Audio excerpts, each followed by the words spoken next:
You're training hard, eating your protein, but do you actually know what's happening inside your muscles right now?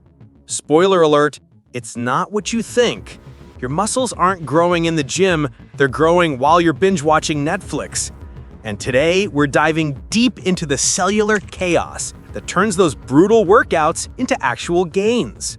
Your entire body will be a character in this story.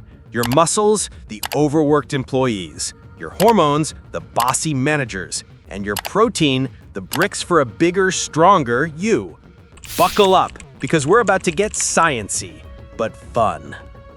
Every time you hit the gym, you're not just lifting weights, you're triggering a microscopic construction site.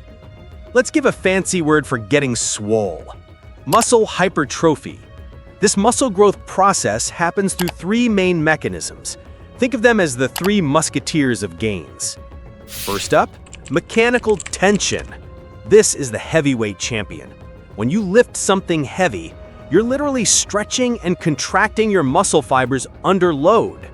This mechanical stress activates something called mechanotransduction. Basically, your muscle cells feel the tension and scream, "We need backup!" This triggers a cascade of molecular signals, particularly through the mTOR pathway, which is like the master regulator of muscle protein synthesis. Wait a second. We need to talk about mTOR, which means mechanistic target of rapamycin complex 1. When activated, mTORC1 boosts muscle protein synthesis and ribosome biogenesis, basically turning on the cell's construction machinery and making more protein-building factories. Second, metabolic stress. You know that burning sensation when you hit rep 15? That's metabolic byproducts like lactate and hydrogen ions accumulating. This creates cellular swelling, we call it the pump, and it triggers anabolic hormone release and cell signaling.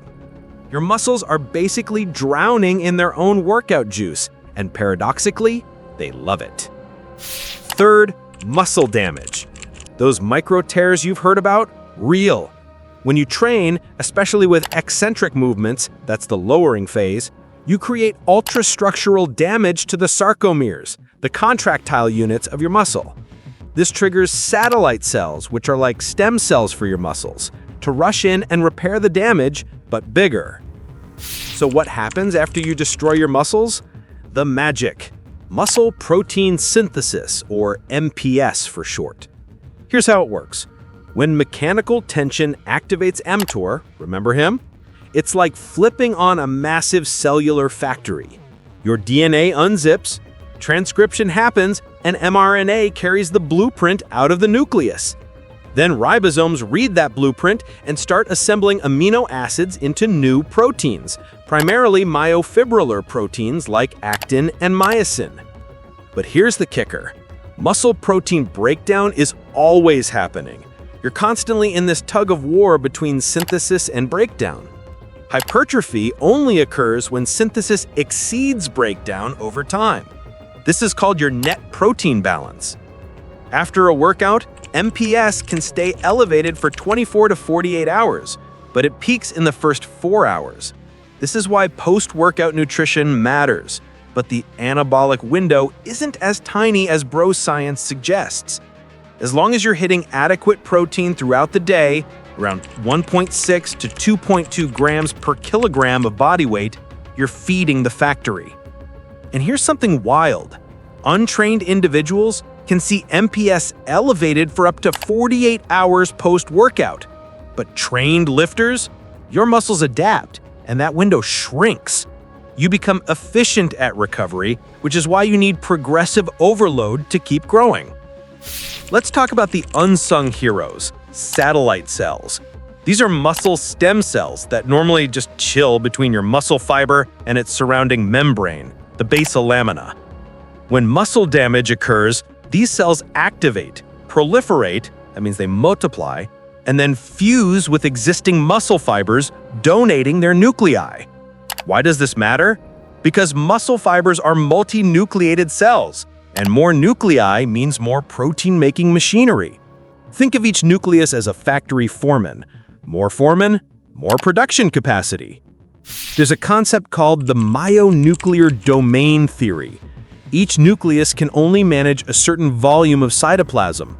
To grow beyond that, you need more nuclei. This is one reason why muscle memory exists. Even after detraining, those extra nuclei might stick around, making it easier to regain lost muscle. Recent research shows that satellite cell activity is particularly important for long-term hypertrophy and reaching your genetic ceiling. Some individuals are high responders with robust satellite cell responses, while others are low responders. Sorry, genetics matter. Interestingly, you don't need massive muscle damage for growth. Moderate damage optimizes satellite cell activation without compromising recovery. So no, you don't need to be crippled by DOMs to grow. Okay, science is cool, but how do you apply this? Let's break down the training variables. Volume. This is the total amount of work you do, typically measured as sets per muscle group per week. Research suggests 10 to 20 sets per muscle group per week is optimal for hypertrophy, but this varies based on training age and recovery capacity. More isn't always better.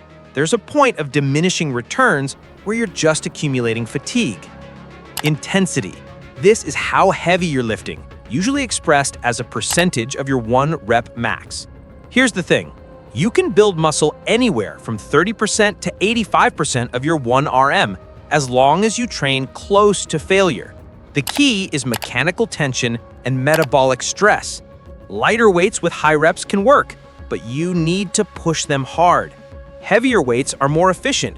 You reach failure faster with less total reps. Frequency. How often you train each muscle. Hitting each muscle group 2 to 3 times per week tends to optimize MPS elevation throughout the week. Once per week can work, but you're leaving gains on the table. Progressive overload. This is non-negotiable. Your muscles adapt to stimulus. To keep growing, you need to progressively increase tension. More weight, more reps, more sets, better technique, or longer time under tension. Without progression, you plateau. You can't out-train a bad diet or terrible sleep. Let's rapid-fire the essentials. Protein. You need 1.6 to 2.2 grams per kilogram of body weight daily. Spread it out, 20 to 40 grams per meal to maximize MPS. Leucine, one of the branch-chain amino acids, is particularly important for triggering mTOR. Aim for 2 to 3 grams of leucine per meal. Calories. You need a surplus to maximize hypertrophy. Muscle growth is an energy-expensive process.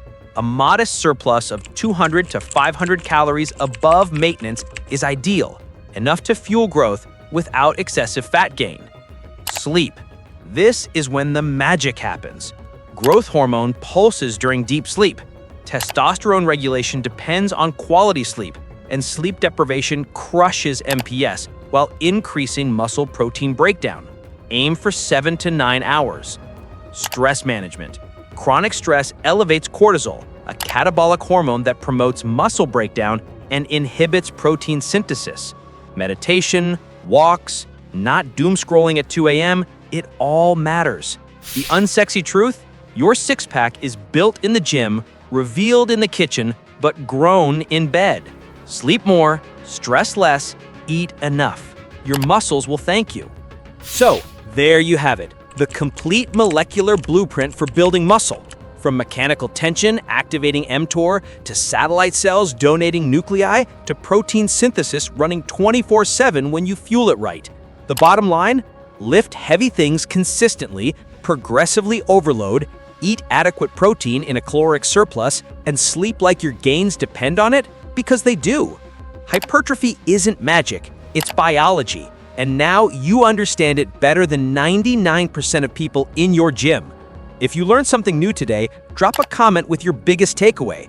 And if you want more science-based content that actually makes sense, you know what to do.